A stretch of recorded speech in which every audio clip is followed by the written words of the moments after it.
Azərbaycan dili fənni üzrə çətin tipli sualların izahı ilə davam edirik.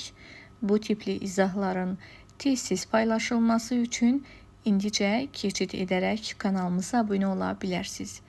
10-cu suala nəzər yetiririk. Yalnız leksik normanın pozulduğu cümləni müəyyən edin.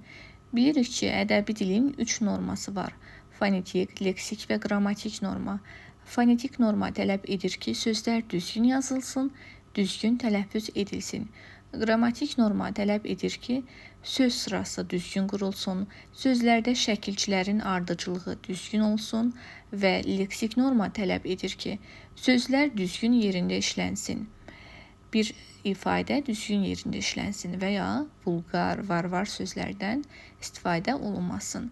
A variantında izdirab yox, istirab yazılır yoldaşlar. Bu baxımdan söz düzgün yazılmadığı üçün fonetik norma pozulmuşdur. B variantına baxırıq. B variantını gəlin saxlayaq, sonda baxarıq.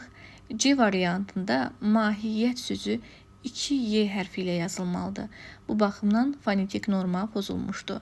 D variantı çəkic yox, çəkic C ilə yazılır. Yenə də fonetik norma pozulub. E variantı.